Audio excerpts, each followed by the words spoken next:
How do we begin? Analyzing song intros, and today we are going to be looking at Maya by John Frusciante. We got 9 bangers here to get through, so we're going to jump right in with Brand E.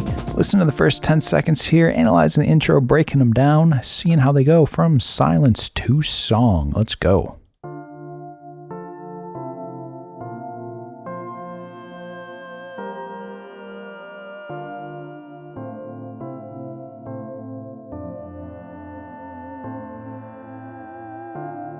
All right, so we got a couple passes here of what I believe are going to be the chords structurally. Got the, drums and the bass coming in a little bit. I'll say right out of the gate too, I suspect this album might not be quite as known as some of the other ones I've done, but check it out if you haven't, because it is good. You will like it. If you like the other ones, you will like this one.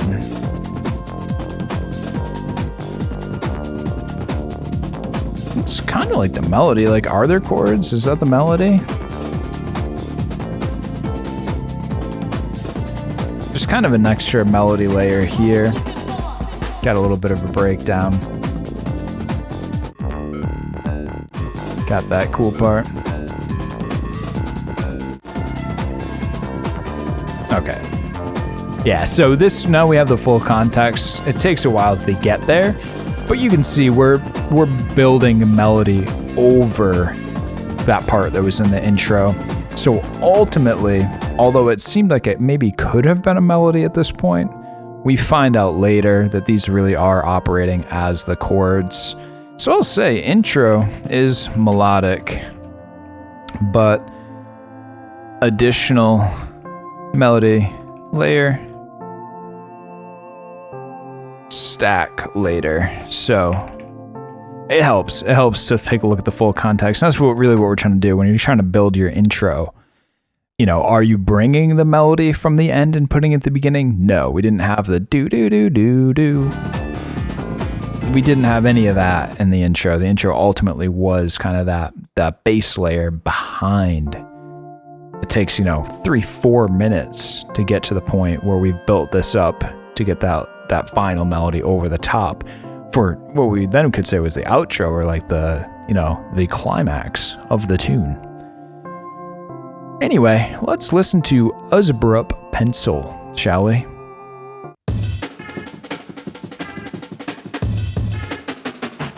See what I mean about those breaks?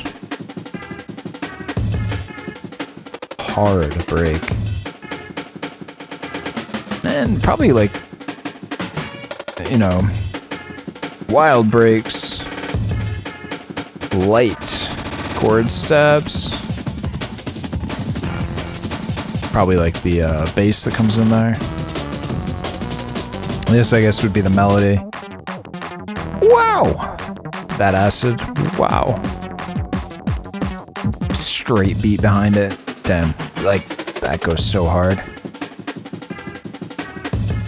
Yeah, that's pretty much it. I would say drums and chords is fair there. Let me actually type that in. Sweet. The chords are pretty understated, but they're there. Let's hit Flying, track 3. Nice. Got the classic,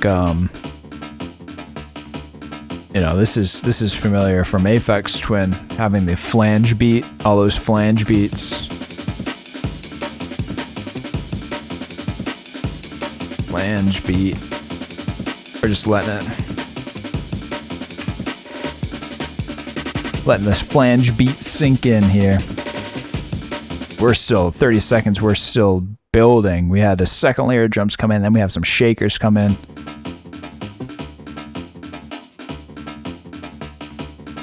Is there a little bit of like a bass line almost in the right ear? What do you think? Do do do do do do do do do do do do. Do we want to say that's part of the drum set? We'll have to get context. Honestly, it definitely is a separate layer, like a bass synth type, mono synth type layer, but it is so embedded in the drum track that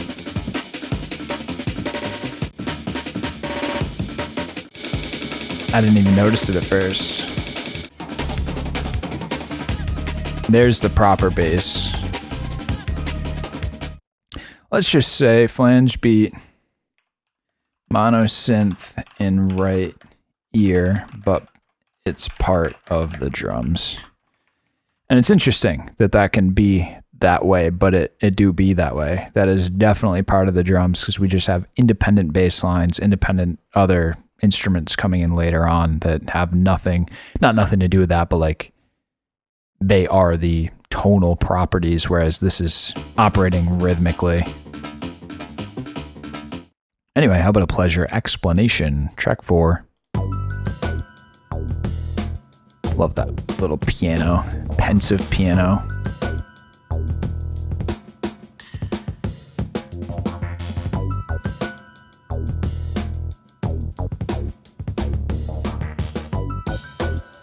Probably say those are outlining the chords, a little arpeggio. Well, not really outlining chords, it's just a single one, but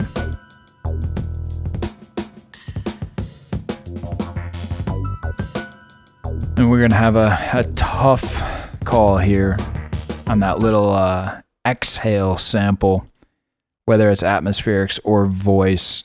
Goodness gracious. It does not utter a word, but it is the human mouth. It is not particularly atmospheric at all. So which one is it? Let's go back 10 seconds. Here we go.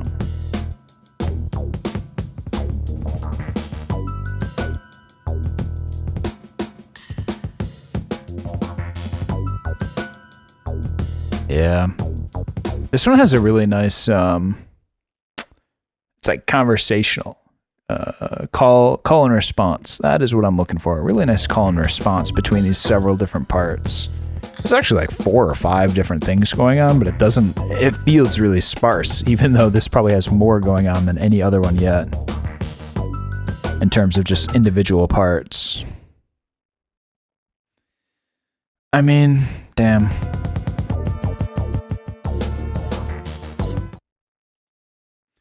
This is crazy. I mean, voice means speaking, but I'm going to say that really that breath is operating more as a voice than it is atmospherics. Like it's as if it's trying to tell you something more than it's like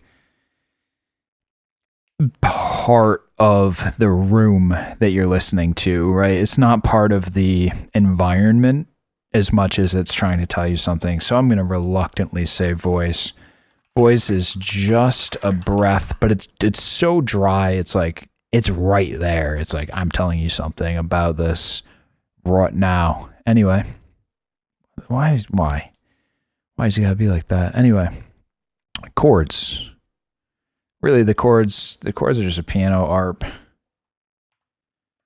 Chord, just a piano arp. It's not really a melody though. I mean, what do we get for a proper melody here?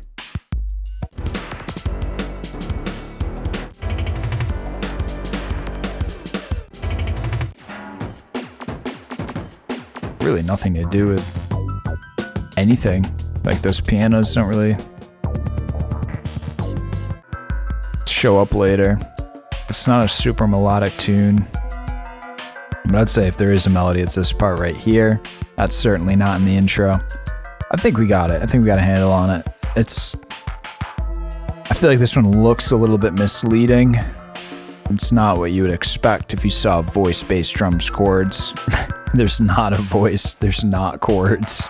There is bass and drums, but those are the elements. Moving on. Blind aim.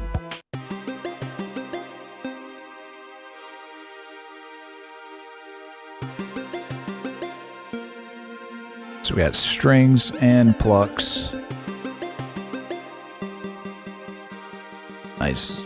Nice delay work there. And then some shakers. Bass and drums come in together later. Good to note that. Kind of part of the overall structure, if not the very beginning.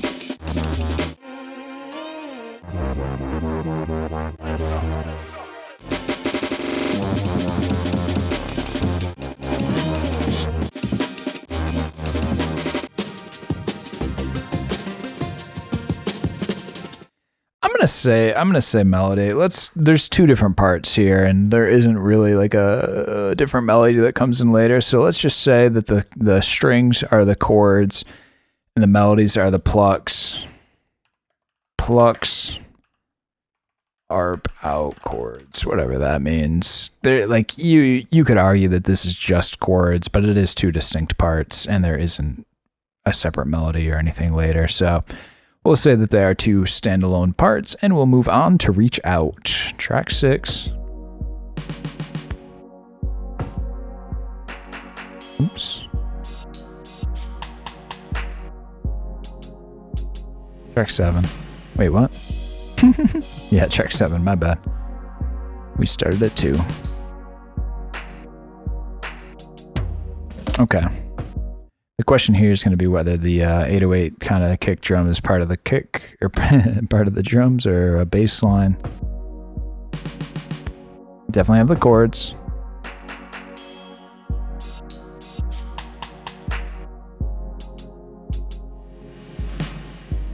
I'm gonna say it's definitely a kick drum.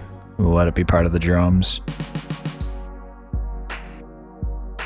So it is just drums and chords. Some voices come in. Different breaks. Really stereo breaks here, I think, is like the interesting tidbit of this album. We don't get a ton in the way of bass lines later on, but that deep kick drum kind of just persists throughout. Okay, so we'll move on to A Meth Blowl.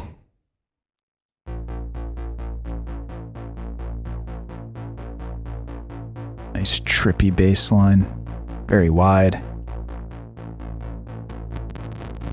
Breaking it up.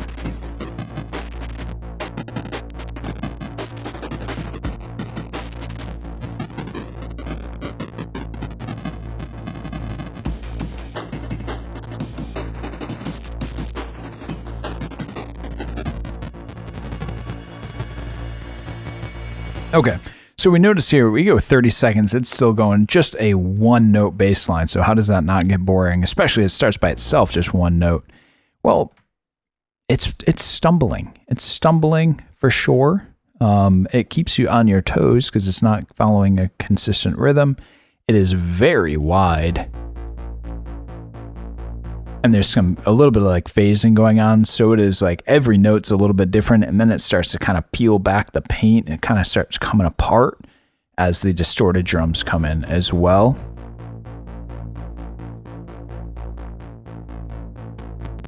It almost starts changing pitch too. There's some pitch drift, and that was it. That was 10 seconds. It just starts to rip at second 10. Let's get a little context just to see where this goes. You can see, I mean, now we're a minute in, we're still pretty much ripping that same bass line. We got some like kind of a carryover, some Ventolin screech a little bit, and still building a lot of tension here, holding that one note in that way, almost like an ostinato, just building up tension. And then the release here, we start to get some actual movement breakbeats come in, have some bass lines, just single note, kind of outlining these wide arps, and that's where it goes. Taking a look, next one on the list is Zillion, track 8.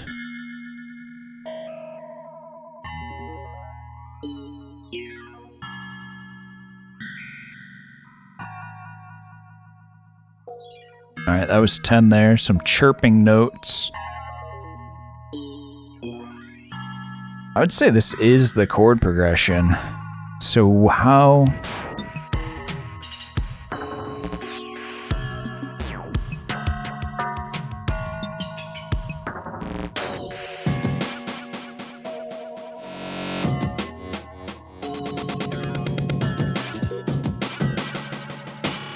Let's just see if there's any melody. Get some bass.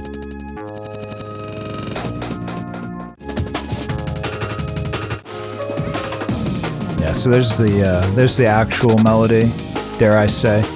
So I'd say, yeah, it is very shocking to the viewer to say that these are chords, but boom. There is a progression there. That is the progression of the song, and the melody, as we see later on, is quite a bit different. So I said chirping slow notes arp out the chord progression. It's funny. It shows you just the limits of trying to define these things, but we shouldn't be too surprised by that. It's just, this is giving us framework, not necessarily specifics. It's when you're working, you're going to have your own instruments, all your own stuff to be working with. And it's just going to be like, hey, whoa, you know what? Maybe I can just go single note, take the chord progression, break it down into like one note per bar. How would that sound? Bang, you got yourself an idea. And then people will sit there being like, God damn, is that chords or a melody? Except probably not, because who's doing this? I'm doing this. I don't know who else is doing it. Go ahead and do it. See if I care. Last one, Anja Motherless.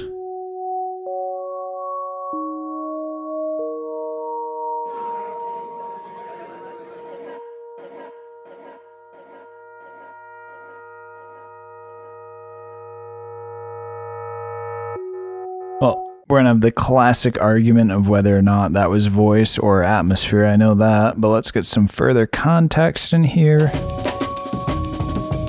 Probably chords.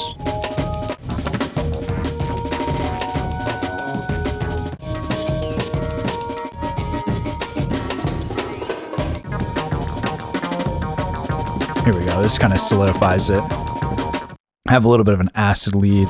Even though they're not playing the exact same chords anymore, we can see how those are functioning. I think there they are, right? So if we jump right from here back to the beginning, we can see that those are the chords. Later on, we have the acid melody over it.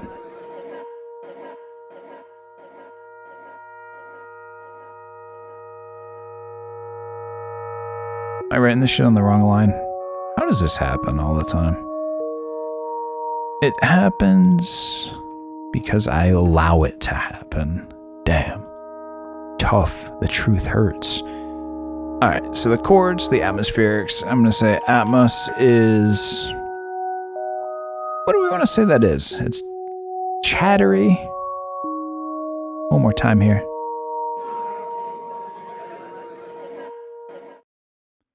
Is chattery, wide vocal stuff. There it is. 3 Fs on stuff because it's such stuff. Anyway, sweet. So we finished that up. Let's zoom in on it a little bit and we will hit the review. Bonk. You know, we don't need the notes for the review. So we get a lot of green, like maybe a surprising amount of green here. Honestly, not as much on the right here as maybe I would have expected, but we see the meat. And really, this is the meat. Across all albums we've done, some combination of drums, bass, and chords. That would make sense. Those are the foundational layers. Yeah, foundation. I like that. Foundational for chords, and then like more decoration for us atmospherics. We keep trying to figure out what the difference is there, how to categorize these a little bit better. I like that though. Decorations and foundations. Let's compare this album back to some of the previous episodes. Last time we had I Care Because You Do. Really just a lot more going on this one, at least on the surface. A lot more drums, same amount of bass, and actually we have more bass this time just on a percentage basis because we have fewer songs. A lot less atmospherics, but again, we remember this was a little bit misleading with the atmospherics, just slightly. Compare these to a couple Mundoworlds. Honestly, this is like... This one has a lot more green. The other ones are kind of a similar distribution, but a lot more green on Maya. Same here, more green. Going back to Square Pusher, do we have a comparison? Not as much bass, maybe. Not as much drum either. Nowhere near as much drum. In fact, that was probably the big difference there. To Ochre, I'd actually say this one is pretty similar. How many songs? We had more songs here. Probably more green overall, but what do you think? I actually think this is a pretty similar comparison. Structure-wise, again. Just structure. Just kind of seeing who's doing what. What does it sound like? What does it do? How do it be? As, you know, a few of the things that I'm interested in. And not nearly. This is all so much yellow here. As we go back here, we had a lot of yellow early on. Hit Maya one more time here, and then we'll go back to GeoGaddy and just see, yeah, see, that's all green, all yellow. Aphex 85 to 92. A lot of drums. A little bit, like maybe this one, but ultimately this one, we pop back to Maya. Aphex doing a lot more drums, a lot more drum bass, drum machine, drum antics.